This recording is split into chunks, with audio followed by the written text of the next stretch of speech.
Hello student, welcome to Bishop Academy online classes. Dear student, today I am going to start a new chapter, Basic Accounting Principle. In the first part of this video, I am going to discuss about some accounting principle. On the basis of these principles, the account process is going on. ठीक है? The whole accounting principle is run through GAAP. GAAP, G-A-A-P, GAAP means Generally Accepted Accounting Principle. GAAP refers to the rules or guidelines adopted for recording and reporting of business transactions in order to bring uniformity in the preparation and presentation of financial statement. क्योंकि ये एक proper एक guidelines होता है accounting का, और इसी proper guidelines को फॉलो करते हुए, अडॉप्ट करते हुए उसके गाइडलाइंस को हम अकाउंटिंग का वर्क करते हैं, मतलब रिकॉर्डिंग का काम करते हैं, उसके प्रेजेंटेशन का काम करते हैं, बिजनेस के अकाउंटिंग का। और इसलिए इसको एक प्रॉपर वे में सबको ही फॉलो करता है, जिससे कि एक यूनिफॉर्मिटी बनी रहे। ठीक है, जैसे जो एक रूल है वो सबके लिए हो, जो एक गाइडलाइन है वो सब जिस तरह जो भी अकाउंटिंग कर रहे हैं वो सबके लिए एक सेम गाइडलाइन हो। तो इस तरह से आप गैप के थ्रू इस अकाउंटिंग प्रिंसिपल को रखा गया है। नेक्स्ट आपका ये GAAP principles are divided into two category. जो गैप प्रिंसिपल है ये टू कैटेगरी में डिवाइड है। फर्स्ट है accounting concept or basic assumptions or conditions upon which science of accounting is based। ये वो accounting principles है, एक concept है जिसके बेस पर हम accounting का वर्क करते हैं। ठीक है, नेक्स्ट आपका accounting conventions। Accounting conventions include those customs and traditions which are followed up by an accountant while preparing the financial statement।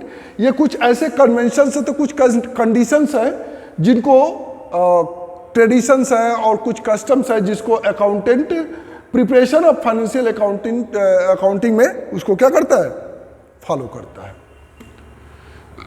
Gap principles जो है इसमें कुछ कॉन्सेप्ट है, business entity concept, money measurement concept, going concern concept, accounting period concept, cost concept, dual aspect concept, revenue recognition concept, matching concept, accrual concept, full disclosure, consistency, conservatism and materiality.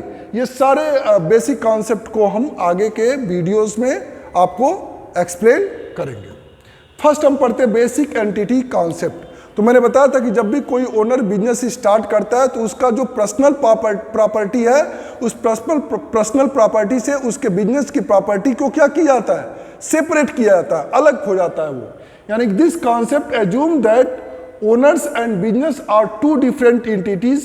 It means that for the purpose of accounting the business and its owners are to be treated as two separate entities. ठीक है, to separate entities में क्या करते हैं, इसको divide करते हैं। ठीक है ना, मतलब बिजनेस का एंटिटीज प्रॉपर्टी अलग है और जो उसका पर्सनल प्रॉपर्टी है उसका एंटिटीज अलग है। यानी कि अकाउंटिंग के प्रोसेस में ओनर के पर्सनल प्रॉपर्टी को हम क्या करते हैं, इंक्लूड नहीं करते हैं। एग्जाम्पल जैसे insurance premium for the owners house should be excluded from the expense of the business. यानी कि अगर ओनर है अपने घर का इंश्योरेंस करवा रहा है तो वो उसके बिजनेस के एक्सपेंसेस में से उसको हम क्या करेंगे, अलग कर देंगे, उसको इंक्लूड नहीं करेंगे। क्यों? क्योंकि वो उसकी पर्सनल प्रॉपर्टी है और उसका इंश्योरेंस कराता है तो उसका बिजनेस के एक्सपेंसेस से कोई लेना देना नहीं है, तो उसको अलग कर देंगे। ये एग्जाम्पल है अलग एक सेपरेट एंटिटी को बताने का। The owners property should not be included in the premises account of the business. यानी कि बिजनेस का कोई भी अगर एसेट है उसमें उसके पर्सनल एसेट को इन्वॉल्व नहीं करते हैं। Any payments for the owners personal expenses by the business will be treated as drawing and reduces the owners capital contribution in the business. यानी कि अगर कोई भी पेमेंट ओनर्स के पर्सनल एक्सपेंसेस में किया जाता है, जो उसका पर्सनल एक्सपेंसेस है, बिजनेस के पैसे से अगर उसका एक्सपेंसेस पेड किया जाता है तो वो एक तरह से ड्राइंग के रूप में ट्रीट किया जाएगा और उसके ओनर्स को कैपिटल में से ओनर्स के कैपिटल को क्या करेगा, वो रिड्यूस करेगा। कैसे? जैसे आपने सपोज करिए 5 लाख से कोई बिजनेस स्टार्ट किया है, तो 5 लाख से अगर कोई बिजनेस स्टार्ट किया है तो अगर सपोज करिए अपने बिजनेस में से आपने 50,000 अपने पर्सनल यूज के लिए निकाल लिया, तो अब आपके पास कितना कैपिटल बचा? 4,50,000। यानी कि जो ये एनी पेमेंट आप करते हैं बिजनेस के कैपिटल से, बिजनेस से, तो वो आपको किस रूप में लिया जाएगा? ड्राइंग के रूप में उसको क्या किया जाएगा? ट्रीट किया जाएगा, ठीक है, और उसके कैपिटल में से क्या कर दिया जाएगा? रिड्यूस कर दिया जाएगा। नेक्स्ट आपका है मनी मेजरमेंट कॉन्सेप्ट। तो money measurement concept states that only those transaction and happening in an organisation which can be expressed in terms of money such as sale of goods or payment of expenses or receipt of income etc. are to be recorded in the books of account। यानी कि हम इसमें उन्हीं transactions को लेते हैं जिनका कि कुछ वैल्यू हो, किसमें? मनी में। यानी कि नॉन मोनेटरी ट्रांजेक्शन्स को हम रिकॉर्ड नहीं करते, और मोनेटरी ट्रांजेक्शन में रिकॉर्ड क्या करते हैं? जैसे आप गुड्स सेल करते हैं उसको रिकॉर्ड करेंगे, आप पेमेंट रिसीव करते हैं या पेमेंट करते हैं किसी को तो वो रिकॉर्ड करेंगे, क्योंकि उसका इनकम में उनका क्या है? मनी में कुछ वैल्यू है, उसी चीज़ को रिकॉर्ड करेंगे, ठीक है। मनी मेजरमेंट में all transaction of the business are recorded in terms of money. It provides a common unit of measurement, चूंकि आप मनी का एक कॉमन यूनिट होता है, रुपये, पैसे, यही होता है ना। Examples: market condition, technological changes, the efficiency of management would not be disclosed in account। यानी कि मैनेजमेंट की इफिशियंसी या मार्केट कंडीशन या टेक्नोलॉजिकल कोई चेंजेज होता है तो उसको आप बिजनेस अकाउंटिंग में क्या करेंगे? रिकॉर्ड नहीं करेंगे। नेक्स्ट आपका गोइंग कंसर्न कॉन्सेप्ट। देखिए बहुत इंपॉर्टेंट चीज है। Going concern concept assume that a business firm would continue to carry out its operations indefinitely for a fairly long period of time and would not be liquidated in the foreseeable future. This is an important assumption of accounting as it provides the very basis of showing the value of assets in the balance sheet। क्योंकि इसका मतलब क्या है कि आप लंबे समय से कोई एसेट आप यूज़ करते हैं, तो सपोज करिए कोई एसेट्स आपने मशीनरी कोई परचेज किया, तो आप अगर 5 लाख की मशीनरी परचेज कर रहे हैं तो क्या उस 10 साल तक आप लॉन्ग टर्म तक उसका यूज़ करते हैं तो क्या उसकी वैल्यू 10 लाख ही रहेगी? नहीं रहेगी। उसकी 10 लाख से वैल्यू क्या हो जाएगी? कम हो जाएगी, है ना।